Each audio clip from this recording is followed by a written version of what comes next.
ونستعينه ونستغفره ونؤمن به ونتوكل عليه ونعوذ بالله من شرور أنفسنا ومن سيئات أعمالنا من يهده الله فلا مضل له ومن يضلل فلا هادي له ونشهد أن لا إله إلا الله وحده لا شريك له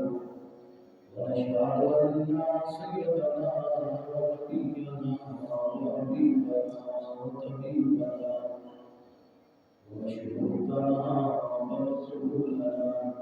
وخاصنا وقياسنا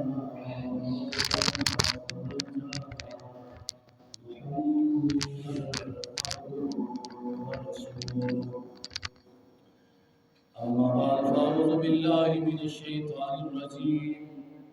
بسم الله الرحمن الرحيم محمد رسول الله والذين معه أشداء على الكفار رحماء بينهم آمنت بالله صدق الله العظيم وصدق رسوله النبي الكريم الأمين إن الله وملائكته يصلون على النبي يا أيها الذين آمنوا صلوا عليه وسلموا تسليما اللهم صل على سيدنا ومولانا محمد النبي الأمي وعلى آله وصحبه وبارك وسلم صدیق اقص حسن کمال محمد فاروق ذل جاه و جلال محمد عثمان شمع ضیاء جمال محمد حیدر بہار باغ خصال محمد بندہ پروردگار امت احمد نبی دوست دار چہار یار تابع اولاد علی مذہب حنفیہ دارم ملت حضرت خلیل خاک پائے غوث اعظم زیر سایہ ولی اللہ جل جلالہ وامن وارث واعظم شانہ واتم برہان کی حمد و ثنا اور حضور نبی کریم علیہ الصلوۃ والسلام کے درباری دربار کے اندر ادگے درود و سلام عرض کرنے کے بعد میرے نہایت معزز الاحترام بزرگ نوجوان السلام علیکم ورحمۃ اللہ وبرکاتہ۔ دعا ہے کہ مالک الفضل ہم سب کا نماز جمعہ ادا کرنا اپنی بلند و بالا بارگاہ میں قبول فرمائے، اور دعا ہے کہ مالک لم یزل جو گناہ ہم نے دن کو کیے رات کو کیے مالک پیارے حبیب کا صدقہ معاف فرمائے، ہم سب کو زندگی اسلام پر موت کامل ایمان پر عطا فرمائے۔ میں نے قرآن مجید میں سے ایک چھوٹی سی آیت کا تلاوت کرنے کا شرف حاصل کیا، جس میں رب تعالیٰ فرماتا ہے محمد الرسول اللہ، محمد اللہ کے رسول ہیں، والذین معه اشداء علی الکفار رحماء بینہم، اور آپ کے ساتھی کافروں پر سخت ہیں، آپس میں بڑے نرم دل ہیں۔ پہلے حضور علیہ السلام کی شان کے متعلق چند باتیں، پھر آپ کے صحابہ کے متعلق چند باتیں۔ تو پہلے حضور علیہ السلام کی شان کے متعلق سرکار کی حدیث ہے کہ انا خاتم النبیین لا نبی بعدی، میں آخری نبی ہوں، میرے بعد کوئی نبی نہیں آئے گا۔ نبوت کا دروازہ بند ہو چکا ہے، دنیا کے اندر کوئی بھی یہ دعویٰ کرتا رہے کہ میں نبی ہوں، میں رب تعالیٰ کی طرف سے بھیجا ہوا ہوں، وہ جھوٹ مار رہا ہے، وہ ملعون ہے۔ جب حضور علیہ السلام نے کہہ دیا انا خاتم النبی لا نبی بعدی، تو پتہ چل گیا جب آقا علیہ السلام نے فرما دیا پھر دنیا کے اندر کوئی نبی نہیں آ سکتا، نبی ایک ہی تھا جس کے اوپر نبوت کا دروازہ بند ہو چکا ہے۔ آگے سرکار نے فرمایا انا سید ولد آدم یوم القیامہ، فرمایا میرے صحابہ جب قیامت کا دن ہوگا میں اولاد آدم کا سردار ہوں گا، اولاد آدم کا سردار ہوں گا، انسانوں کا بھی سردار ہوں گا، تو پتہ چلا نبیوں کا بھی میں سردار ہوں گا، تو پتہ چلا کہ رب تعالیٰ نے ہمیں جو نبی عطا کیا ہے وہ نبی عام نہیں ہے، جو قیامت کے دن تمام نبیوں سے بھی افضل ہوگا، وہ ہمارا نبی ہے، آخر الزمان ہے۔ تو اس کے بارے میں جو امام اہل سنت الشاہ امام احمد رضا خان بریلوی نے لکھا، آپ کہتے ہیں خلق سے اولیاء، اولیاء سے رسول، اور رسول سے اعلیٰ ہمارا نبی، سب سے اولا و اعلیٰ ہمارا نبی، سب سے بالا و بالا ہمارا نبی۔ دیکھیں ہم جس نبی آخر الزمان کا کلمہ پڑھتے ہیں، ہم محبت تو کرتے ہیں،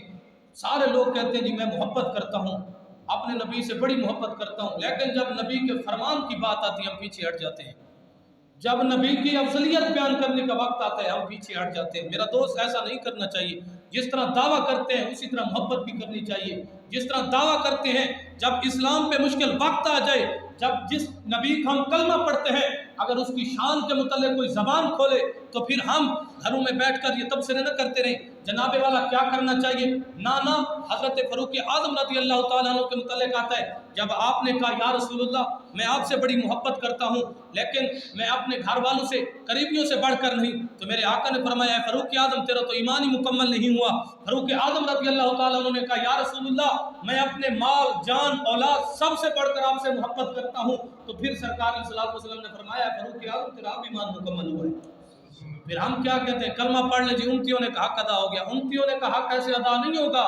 جب دین پہ قربانی دینے کا وقت آئے گا پھر قربانی بھی دینی پڑے گی، وہ قربانی پیسے کی صورت میں ہو، وہ قربانی خون کی صورت میں ہو، تو پھر ہم کو وہ قربانی پیش کر کے اپنا ایمان کامل مکمل کرنا چاہیے۔ اب آتے ہیں حضور علیہ الصلوۃ والسلام کے صحابہ کی شان کے متعلق۔ رب تعالیٰ نے جو قرآن مجید میں فرمایا والذین معہ شداء علی الکفار رحماء بینہم، آپ کے ساتھی آپس میں بڑے نرم دل ہیں، کافروں پر بڑے سخت ہیں۔ اس کی تفسیر یہ ہے کہ آپ کے ساتھی جناب تاجدار صداقت افضل البشر بعد الانبیاء بالتحقیق حضرت ابو بکر صدیق کی ذات موجود ہے۔ حضرت ابو بکر صدیق رضی اللہ تعالیٰ عنہ آپ کی ذات کے متعلق ہے،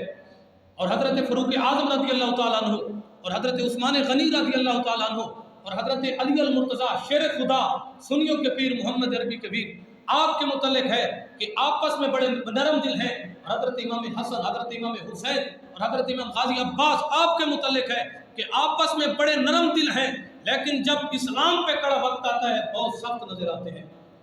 کچھ لوگ اس کا غلط مفہوم لے جاتے ہیں کہ آپس میں اختلاف تھا، نہ صحابہ کا آپس میں بڑا نرم دل محبت تھی، جب اسلام پہ مشکل وقت آتا اس وقت کفار کے سامنے ایک جناب والا عظیم ڈھال بن کر سامنے آتے، آپس میں بڑے نرم دل تھے، آپس میں بڑی محبت کرتے تھے۔ اب دیکھیں لوگ کہتے ہیں جی صحابہ کے متعلق، افضلیت کے متعلق، خلافت کے متعلق، یہ لوگوں کے اندر نیٹ کے اوپر ایک سوچا چھوڑا گیا ہے کہ افضل پہلے ایک اور صحابی ہیں، پھر جناب والا اور ہے، پھر اور ہے۔ میں آپ کے سامنے حدیث مبارکہ کی روشنی کے اندر بات رکھ دوں۔ دیکھیں ہمارے علماء نے اس کے متعلق بہت ساری تفسیر لکھی، ہمارے علماء کے اوپر فور شیڈول بھی لگائے گئے، آپ نے یہ بات کیوں کی، ہمارے علماء پہ ظلم بھی کیے گئے، آپ نے یہ بات کیوں کی، لیکن ہمارے علماء اپنا جو بیان کیا اس پہ ثابت کھڑے رہے۔ آپ نے جو جواب لکھا، آپ نے ایک حدیث مبارکہ میں لکھتے ہیں، سرکار کی حدیث لکھی، آپ کہتے ہیں جب ایک آدمی نے حضور علیہ الصلوۃ والسلام کی بارگاہ کے اندر اس نے اونٹ پیش کیا، میرے آقا کے ساتھ اس نے اونٹ کا سودا کیا،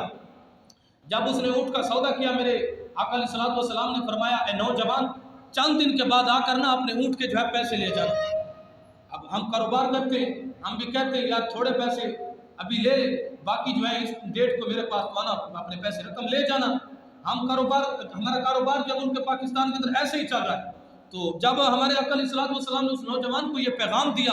کہ یار تم تھوڑے پیسے لے لے، باقی چند دن کے بعد آ کر مجھ سے لے لینا۔ اب وہ آدمی اٹھا، میرے آقا کی بارگاہ سے جو فیصلہ طے ہو چکا تھا، اٹھا گلی کے اندر آیا، گلی کے اندر اشجع الاشجعین مولا کائنات شیر خدا سنیوں کے پیر محمد عربی کے پیر جناب علی المرتضیٰ شیر خدا موجود تھے۔ آپ نے فرمایا نوجوان کہاں سے آ رہا؟ اس نوجوان نے عرض کی اے مولا کائنات میں حضور علیہ الصلوۃ والسلام کی بارگاہ سے آ رہا ہوں، میں نے اونٹ کا سودا کیا ہے، سرکار علیہ الصلوۃ والسلام نے کہا